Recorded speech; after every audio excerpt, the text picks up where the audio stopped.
Hello everyone, I am Anuj. I am preparing for banking exam. Let's do it together.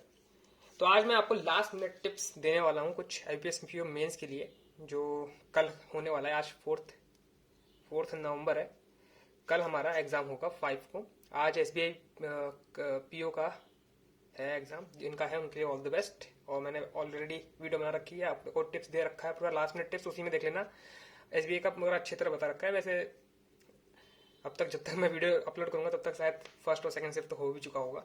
ठीक है, तो IBS PO mains के लिए हम क्या करना चाहिए, लास्ट मिनट टिप्स है ना। क्या टारगेट रखना चाहिए, पिछली बार की कट ऑफ कैसी गई थी, इस बार क्या हो सकता है। ठीक है, कट ऑफ तो मैं प्रेडिक्ट नहीं कर पाऊंगा, लेकिन मैं जो अपने टारगेट से वो बता दूंगा। उस हिसाब से आपको अपना पेपर को अटेम्प्ट करना है। ठीक है, तो मेरा जो टारगेट चल रहा है अभी वो 70 से 75 मार्क्स, ये मार्क्स बता रहा हूँ, मार्क्स तक का चल रहा है।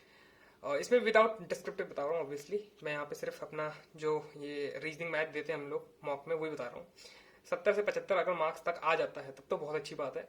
और फिर इसमें से कुछ 10-15 मार्क्स तो मिल ही जाएगा डिस्क्रिप्टिव में, जो हमारा स्कोर 80 तक पहुंचा देगा। मुझे लगता है 80 तक कट ऑफ क्लियर हो जाएगी आसानी से, क्योंकि इसकी कट ऑफ एसबीआई पीओ से भी नीचे जाती है। क्योंकि 225 मार्क्स का होता है ना, ये एसबीआई पीओ 250 मार्क्स का होता है। ठीक है, बस यही डिफरेंस है। तो जो मेरा रीजनिंग का टारगेट है, रीजनिंग से स्टार्ट करते हैं। तो रीजनिंग जो मेरा टारगेट है वो 25 मार्क्स का है।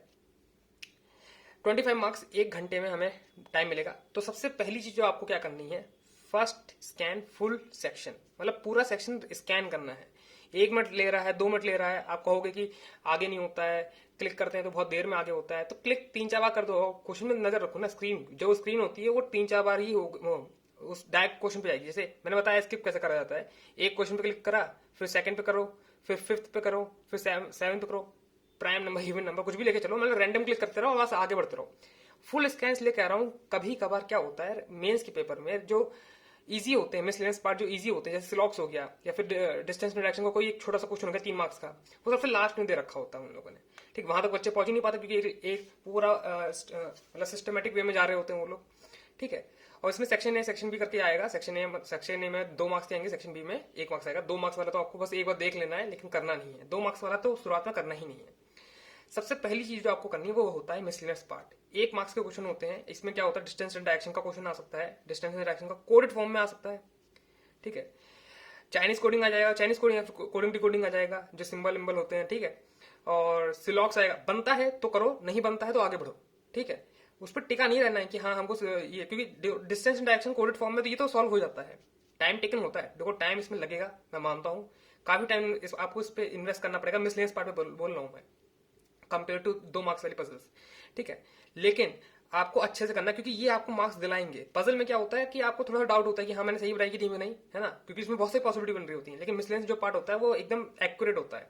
तो डिस्टेंस एंड डायरेक्शन को क्वेश्चन करने हैं, सिलॉक्स अगर आप आ जाता है तो सिलॉक्स को क्वेश्चन करने हैं, कोडेड फॉर्म ही आएगा ऑब्वियसली, है ना। इनक्वालिटी आता है, इनक्वालिटी आपको पता है, ये वाले क्वेश्चन जो होते हैं आपने प्रैक्टिस करी होगी, ये वाले क्वेश्चन आएंगे, तो इनको भी अच्छे से करना है। ठीक है, ये सब मार्क्स दिलाएंगे आपको, चाहे 2 मार्क्स का है चाहे 1 मार्क्स का है। एक एक मार्क्स कीमती होता है। अगर 1 मार्क्स के लिए आपको 2 मिनट इन्वेस्ट करना पड़ रहा है तो करना जरूर।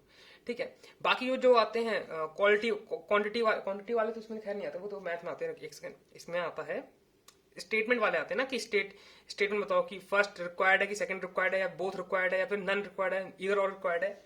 रिलेटेड टू पजल, उसमें चाइनीज कोडिंग भी आ सकता है ना। तो ये क्वेश्चन जरूर अटेम्प्ट करना। इसमें रीडिंग करने में टाइम लगता है, मैं मानता हूं, लेकिन आपको मार्क्स जरूर दिलाएगा। और ये इजी होता है। जो चीज दिखने में लेंदी लगेगी मेंस में, ठीक है, जिसमें आपका टाइम ज्यादा जाएगा, है ना, वर्थ इट नहीं लगेगा एक एक मार्क्स का, वो आपको कम से कम 1 मार्क्स प्योर दिलाएगी। ठीक है, तो 10 से 20 मार्क्स का आपने यहाँ मिसलेनियस पार्ट से कवर कर लिया। 10 से 20 मार्क्स का बोल रहा हूँ सबसे पहले में, है ना। आपने इन्वेस्ट करा इसमें 30 मिनट इन्वेस्ट कर रहा है। 30 मिनट इन्वेस्ट करने के बाद 10 से 20 मार्क्स अगर आपका बन रहा है, वो 15 से 20 मार्क्स तक का, है ना, इतने क्वेश्चन हो जा रहे हैं।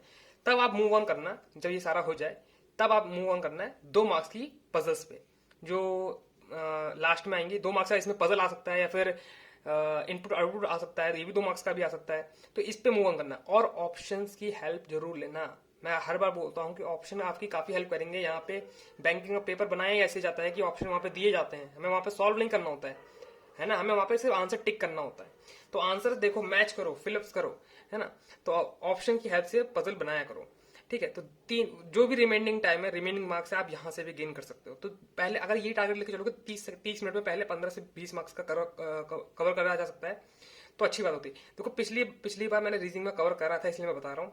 देखो आईपीएस क्लर्क में तो नहीं हो पाया था, मुझसे भी नहीं हो पाया था। मैंने सिर्फ 19 मार्क्स का 19 क्वेश्चन अटेम्प्ट करे हैं, 19 मार्क्स से नहीं 19 क्वेश्चन अटेम्प्ट करे हैं, ठीक है।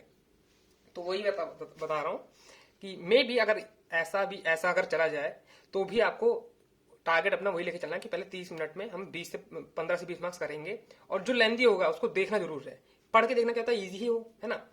तो ये चीज आपको रीजनिंग में करनी है। 25 मार्क्स का मैंने अपना टारगेट रखा है, आप अपना टारगेट रख सकते हो, ठीक। जितना हाई टारगेट रखोगे उतना अचीवेबल उसके आसपास रहेगा। फिर आते हैं मैथ पे। अब देखो मैथ पे तो मुझे भी डर लगता है हुआ, लेकिन 8 से 15 मार्क्स बना सकता है हर कोई, तो नहीं कह सकता, लेकिन मैं डुएबल होता है, क्योंकि लास्ट टाइम बिल्कुल डुएबल नहीं था, मैं मानता हूँ लास्ट टाइम बिल्कुल डुएबल नहीं था। लेकिन अब हर बार की तरह ऐसा नहीं हो सकता कि इस बार भी ऐसे ही हो, लेकिन 8 से 15 मार्क्स आप अपना टारगेट लेके चलना कि इतना मुझे बनाना है। पहली चीज वही स्कैन करना है। इसमें तो और क्वेश्चन कम होंगे, शायद 35 क्वेश्चन होंगे और 45 मिनट्स मिलेगा इसमें, है ना, शायद यही है हिसाब। तो पहले तो आपको पूरा स्कैन करना है पेपर, है ना। और ये तीन क्वेश्चन वाले जो डीआई आती है, केसलेट आती है, जिसमें 3 क्वेश्चन होते हैं, या फिर क्वाड्रेटिक आती है, इसमें नंबर सिस्टम आता है। इन क्वेश्चनों को पहले करने का ट्राई करना, ठीक है, with the help of option, बहुत जल्दी बन जाते हैं, ठीक है। 10 मार्क्स का यहाँ से ट्राई कर लेते हो आप शुरुआत के 30 मिनट में, है ना, इन्वेस्ट करके, क्योंकि ये थोड़े से लेंदी होते हैं, इसमें टाइम ज्यादा लगेगा, एक क्वेश्चन 5 मिनट में होगा, ठीक है, मानता हूँ। लेकिन अगर आपने ये 10 मार्क्स यहाँ से कवर कर लिए किसी तरह, तो आपका मतलब पेपर अच्छा जा रहा है, और फिर आपको जो आपके पास 15 मिनट बचते हैं उसमें आप डीआई को एक डीआई पे मूव ऑन कर सकते हो। रिमेनिंग मार्क्स जितने भी आप डीआई पे मूव ऑन कर सकते हो। तो ऐसे ऐसे सेक्शन को डिवाइड करते हुए लेके चलो। उसमें लिखा तो रहेगा नहीं वैसे भी 2 मार्क्स का, या फिर लिखा रहेगा, मैं भूल रहा हूँ, सेक्शन इसमें भी आएगा कि नहीं आएगा, देखते हैं, है ना। लेकिन पता तो चल ही जाता है, ठीक है। तो ये रहा मैथ का कुछ टारगेट जो आप अपना बना के लेके चल सकते हो। फिर आता है जनरल अवेयरनेस, जो मेरा काफी खराब है। 15 मार्क्स टारगेट लिख लेता हूँ मैं, मेरे इतने आते नहीं है वैसे, तो आ जाते हैं, अगर मॉक में तो आ जाते हैं, लेकिन रियल एग्जाम में तो नहीं आए हैं। तो वही होता है, जनरल अवेयरनेस आप 25 अटेम्प्ट करोगे, उसमें कुछ ना कुछ गलत जाके 15 मार्क्स तक का आएगा, ऐसे ही होता है। लेकिन जो मैं अपने टारगेट्स लेके चल रहा हूँ वो अगस्त, सितंबर, अक्टूबर मंथ के लेके चल रहा हूँ, लास्ट 3 मंथ का। जुलाई तो मेरा कवर है ही पहले से ही, लेकिन ठीक है, मैं इनको ज्यादा प्रायोरिटी दे रहा हूँ। और जो टॉपिक्स हैं वो एशियन गेम हो गया, नोबेल प्राइज हो गया, जिसमें 11 मिलियन या फिर कन्वर्ट करा जाए तो 8 करोड़ को सीआर मिलता है प्राइज मनी, ठीक है। बैंकिंग इंश्योरेंस स्कीम हो गई, जिसमें वेव वाली जो आती, वेव आपको पता ही होगा, वेव, है ना। जब जिसको वेव पता है समझ लो कि ये एग्जाम में नहीं आने वाला, ठीक है, लेकिन इससे रिलेटेड कुछ आ जाएगा, है ना। कि पूछ लेगा कि इसका जो बैंक है उसका हेडक्वार्टर कहाँ है, इंडियन बैंक है वैसे, खैर इसका आंसर, ठीक, ऐसी चीजें पूछ लेगा। जियो गवर्नमेंट ऑफ इंडिया की स्कीम्स होती हैं, स्टेट लेवल की जो स्कीम होती हैं, ये आपको करके जाना पड़ेगा। जीएसटी मैंने इस बार जीएसटी कर लिया है, वैसे डेटा में ज्यादा करता नहीं हूँ, लेकिन मैंने इस बार जीएसटी कर लिया है, मुझे याद भी हो गया है। अक्टूबर का सेकंड हाईएस्ट है, 1.7 समथिंग है, करोड़ में है, सब लाख करोड़ में है। और अप्रैल का तो सबसे ज्यादा जाता ही है, सबको पता है, क्योंकि ये फाइनेंशियल ईयर होता है, तो इसमें सबसे ज्यादा आता है, 1.88 होगा। और अगस्त का शायद 1.59 है, सितंबर का 1.63 है, भाई इतना ही काफी है, ठीक है। मेरे जो सोर्स हैं मैंने बहुत बार बता रखे हैं। मेरा एक वीडियो सोर्स होता है, एक पीडीएफ सोर्स होता है। मैं पहले पीडीएफ रीड करता हूँ, पूरी पीडीएफ रीड करता हूँ, अच्छे से रीड करता हूँ, उसके बाद जब मैं वीडियो पे जाता हूँ तब मैं आंसर्स करता हूँ, है ना। कि जो एजुकेटर्स पढ़ा रहे होते हैं वो काफी अच्छे से एक्सप्लेन कर देते हैं, लेकिन एक बार आपने पढ़ा हुआ होगा तो आप डॉट्स को कनेक्ट कर पाओगे, ठीक है। ये हो गया जनरल अवेयरनेस। फिर आता है इंग्लिश, जिसमें पिछली बार तो मेरी कट ऑफ नहीं हो पाया था, मतलब सेक्शनल कट ऑफ ही पार नहीं हो पाया था इंग्लिश में। इस बार मैं 20 मार्क्स का लेके चल रहा हूँ, मुझे लग रहा है इस बार कॉन्फिडेंस में थोड़ा सा इंग्लिश में, इतने सारे एग्जाम दे दिए तो कि मतलब अटेम्प्ट तो कर सकता हूँ, और थोड़ा सा मैं अगर ध्यान दूँ तो एक्यूरेसी मेंटेन करके भी मेरे मार्क्स आ सकते हैं। तो मैं रीडिंग पे ज्यादा फोकस करूंगा, है ना। और क्वेश्चंस को फिलअप्स जो हो गए, डबल फिलअप्स आ सकते हैं, सेंटेंस इंप्रूवमेंट आता है, वर्ड रिप्लेसमेंट आ सकता है, इन सबको मैं पहले प्रायोरिटी दूंगा। मैचिंग वाले क्वेश्चन होते हैं, रीअरेंजमेंट होता है इसको, ठीक है। रीअरेंजमेंट में 5 का रीअरेंजमेंट आ गया, एक क्वेश्चन जो होता है बड़ा सा क्वेश्चन, तो उसमें ये ट्राई करूंगा कि मैं फर्स्ट फाइंड आउट कर लूँ या फिर लास्ट फाइंड आउट कर लूँ, क्योंकि ये इंट्रोडक्शन होता है, ये कंक्लूजन होता है, हर किसी में यही होता है, और पास्ट से प्रेजेंट जाता है, ठीक है। ये होता है इसका मेथड। लास्ट में आरसी करूंगा, आरसी में भी ये पूरा मैं आरसी करने वाला नहीं हूँ, कुछ क्वेश्चन होंगे, क्योंकि इसमें आरसी में डायरेक्ट क्वेश्चन नहीं आते आपको, है ना। पूछा जाएगा कि ऑथर क्या सोच रहा है, आपको बताना होगा ऑप्शन से देखकर, ठीक है। ऑथर के व्यूज क्या है उस चीज को लेकर, पर्टिकुलर चीज को लेकर, और उसमें आपको पूरा टाइम इन्वेस्ट करना पड़ेगा, और इतना टाइम इसमें इंग्लिश में होता भी नहीं है, ठीक है। तो मेरे जो फोकस करूंगा, मैं इन सब चीजों पर फोकस करूंगा। फिर लास्ट में आरसी पे आऊंगा, आरसी के 1-2 क्वेश्चन अगर एंटोनिम्स सिनोनिम्स बना पाऊंगा तो बनाऊंगा ऑप्शन की हेल्प से, इसमें 20 मार्क्स का मैं टारगेट लेके चल रहा हूँ, देखते हैं कितने मार्क्स आते हैं। लास्ट में आता है डिस्क्रिप्टिव, जिसके बारे में मैंने बात कर रखी है, मेरी वीडियो भी बना रखी है, कहाँ पे आप प्रैक्टिस कर सकते हो ये भी बताया है। आज मैं पूरा दिन यही डिस्क्रिप्टिव करने वाला हूँ और जनरल अवेयरनेस करने वाला हूँ, और कुछ नहीं करूंगा। लेटर राइटिंग का फॉर्मेट भी बता ही रखा है मैंने, और एसए का राइटिंग का भी फॉर्मेट बता रखा है। जिसको एसए का नहीं पता है वो इंट्रोडक्शन पार्ट होगा एक, जो एक पर्टिकुलर जैसे एआई हो गया या फिर ई कॉमर्स हो गया, है ना। और वॉर के ऊपर पूछ सकता है ना, वॉर चल रही है ना आजकल, तो वॉर चल रही है, वॉर से इकोनॉमिक पे क्या इफेक्ट आता है ना, इस चीज के बारे में पूछ सकता है वो, है ना। ऐसे लिखने को बोल सकता है। वैसे तीन ऑप्शन तीन आपके पास क्वेश्चन आएंगे, आपको एक ऑप्शन चूज करना है। ए बी सी लिखा होगा, मैं तो ए करके यहाँ डाल के हेडिंग डालकर फिर इंट्रोडक्शन से स्टार्ट कर देता हूँ, ठीक। फिर बीच में 3 पॉइंट, क्योंकि मैं पांच बना के चलता हूँ, 5 पॉइंट लिखूंगा। इंट्रोडक्शन 1 पॉइंट हो गया, उसको काउंट करता हूँ मैं। फिर 3 पॉइंट्स हो गए जिसमें प्रोज एंड कॉन हो जाता है, ठीक है। एक मैं उसका एडवांटेज गिना दूंगा, एक डिसएडवांटेज गिना दूंगा। फिर लास्ट में कंक्लूजन कि हाँ हम इससे क्या सीख ले सकते हैं, या फिर इससे क्या हो रहा है ना, वॉर से मतलब लास्ट में क्या ही होगा। आपने देख रखा होगा यहाँ पे आजकल पैलेस्तीन और इसराइल में वॉर चल रहा है, तो वॉर का कॉन्फ्लिक्ट चल रहा है।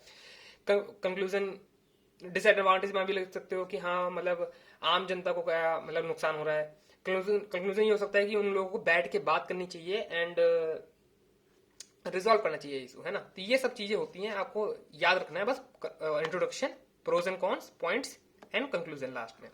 लेटर का फॉर्मेट मैंने पूरा डिस्कस कर रखा है, मैं बार बार यहाँ पे डिस्कस नहीं करूंगा। बस यही है कि आपको लेटर काफी सारी चीजें, लेटर हो गया, ऐसे हो गया, पढ़ के जाना, है ना। लिख के इतनी प्रैक्टिस चलो ठीक है नहीं हो पाएगी, लेकिन पढ़ जरूर लेना, क्योंकि क्या होता है कि कुछ चीज आप पढ़ते रहोगे, देखते रहोगे, तो इनकी जो, क्योंकि गूगल पे जो इनके जो लेटर के फॉर्मेट लिखे इतने माइंड ब्लोइंग लिखे हैं, मतलब अगर हम लोग लिखने भी लगे, ऐसी उनकी लैंग्वेज होती है कि आपको, आप अपसर्ड का, हम लोग अपसर्ड यूज नहीं करते ना डेली लैंग्वेज में, अपसर्ड थोड़ा यूज करेंगे हम लोग, क्रेजी यूज करेंगे, है ना, नॉनसेंस बात यूज करेंगे, लेकिन अपसर्ड का यूज करा जाता है लेटर्स में कुछ चीजों में, है ना। और मतलब ऐसी कुछ चीजें होती हैं जो वर्ड्स होते हैं, आप उसको चेंज कर सकते हो। ऑब्वियसली वहां पे हमें अपसर्ड याद नहीं आएगा, है ना, नॉनसेंस ही याद आएगा, ठीक है। इन चीजों का आपको ध्यान रखना है, एक बार पढ़ के जरूर जाना, ताकि आपको एक आइडिया हो सके कि हाँ लेटर लिखा कैसे जाता है। क्योंकि उनकी जो गूगल पे होते हैं उनकी राइटिंग मतलब लैंग्वेज जो होती है वो काफी अमेजिंग होती है। मुझे लगता है उसी हिसाब से मार्क्स मिले जाएंगे। तो बाकी मैंने आपको सब कुछ बता ही दिया है आईपीएस पीओ मेंस के लिए, लास्ट मिनट टिप्स। और फिर हम लोग कल का एग्जाम अच्छे से देते हैं, एंड कल लास्ट एग्जाम होगा, क्यों वो हम उसको अगली वीडियो में बताएंगे, ठीक है। तो आज के लिए इतना ही, मिलते हैं आपको नेक्स्ट वीडियो में, and that's all for today. I meet you guys in next video. Till then work hard and stay motivated. Thank you guys for watching.